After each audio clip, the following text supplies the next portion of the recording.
अगर व्यक्ति स्वयं अस्वस्थ हो जाएगा तो रोग बांटेगा, और अधिक अस्वस्थ होगा तो केवल दूसरों के सहारे उसको रहना पड़ेगा।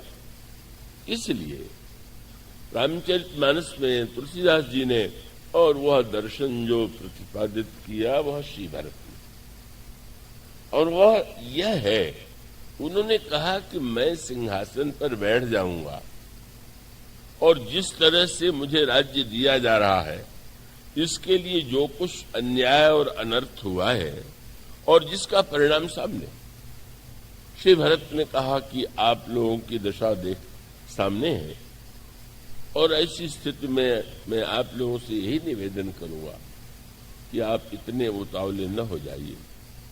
कहूं साच सब सुनिपति आहू, चाहिए धर्मशील नर नाहू। राजा भी यदि आपको चाहिए तो जो राजा धर्मशील, यह धर्म से तात्पर्य किसी संप्रदाय से नहीं है, इसका अभिप्राय है, और धर्म ही नहीं, धर्मशील। धर्म और धर्मशील का अंतर आप समझ लें। जो बुद्धिपूर्वक धर्म का आचरण करे वह धार्मिक है। शील किसे कहते हैं? शील का अर्थ है कि किसी के स्वभाव में कोई बात इतनी गहराई से बैठ जाती है कि वो निकालना भी चाहे तो नहीं निकाल सकता। जब ऐसी वृत्ति हो, जैसे विद्यार्थी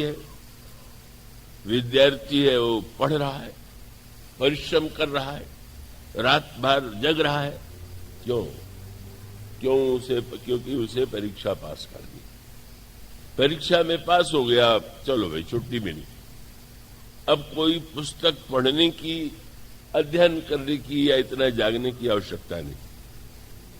पर एक व्यक्ति वह है कि जो अध्ययन, चाहे परीक्षा देना हो न देना हो, चाहे परीक्षाएं पास कर चुका हो, फिर भी वह व्यक्ति निरंतर अध्ययन कर रहा है, तो उसके लिए अध्ययनशील शब्द का प्रयोग करेंगे।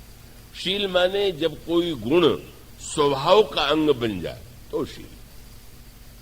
जब तक वो स्वभाव का अंग नहीं बना हुआ है, बुद्धिपूर्वक कर रहे हैं, तब तक वो स्थायी सदा नहीं रह सकता। श्री भरत ने कहा धार्मिक राजा की आवश्यकता नहीं है, धर्मशील राजा की आवश्यकता है। आज जो राजा धर्मपरायण लग रहा है, सद्गुणों से युक्त लग रहा है, कल वो अन्याय करने लगता है, अधर्म करने लगता है। पर धर्मशील का अभिप्राय, मानो उनका अभिप्राय ये था, वे बिना संकेत के, बिना स्पष्ट कहे भी संकेत यह करना चाहते हैं।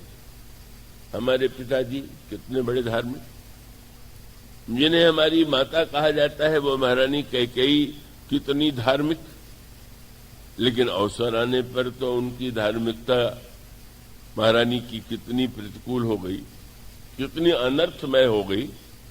अगर आप किसी व्यक्ति के जीवन में केवल क्रिया के रूप में धर्म देख करके उसे बैठा देंगे तो पद पा करके मद हो जाएगा तो उल्टा आचरण करने लगेगा।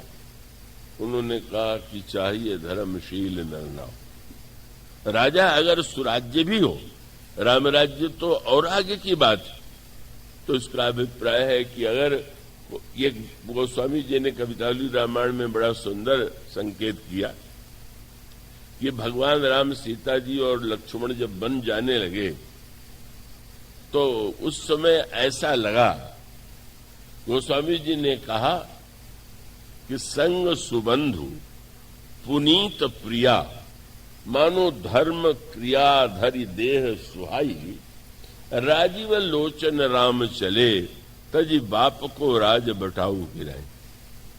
श्री सीता जी क्या है? मूर्तिमती क्रिया। श्री लक्ष्मण क्या है? मूर्तिमान धर्म है। कितनी एक नई बात गोस्वामी जी ने कह दिया।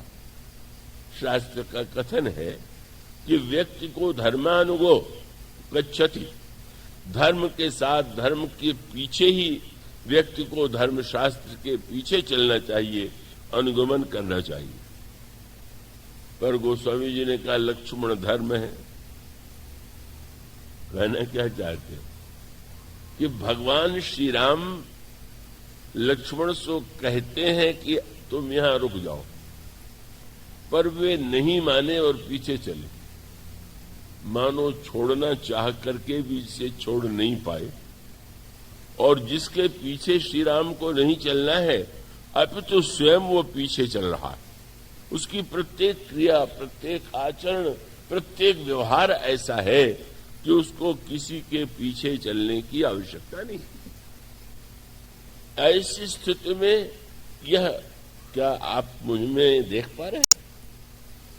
क्या अनर्थ हुआ है, क्या अन्याय हुआ है, किस तरह से वरदान का नाम लेकर के पिताजी को मृत्यु की दिशा में ढकेल दिया गया। श्री राम, श्री किशोरी जी, श्री लक्ष्मण जी मन मन कष्ट उठा रहे हैं। इतना अनर्थ जिस व्यक्ति के लिए किया गया, वह राज सिंहासन पर बैठ करके आपकी समस्या का समाधान नहीं कर सकते। पर उन्होंने ये भी कहा, और वही सूत्र है कि मैं आपको क्या दे सकता हूं? क्यों? मैं तो स्वयं बहुत दीन हूं, मेरा हृदय स्वयं जल रहा है। तो जब मेरे हृदय में ज्वाला जल रही है, तो मैं राज सिंहासन पर बैठ करके ज्वाला ही बांटूंगा। इसलिए आवश्यकता है कि पहले मेरी ज्वाला तो शांत हो। श्री भरत मानो स्वार्थी बन गए, तुरंत परोपकार करने के लिए सिंहासन पर नहीं बैठ गए, सेवा करने के लिए सिंहासन पर नहीं बैठ गए। उन्होंने कहा कि मेरा हृदय जो है, मेरा हृदय जल रहा है।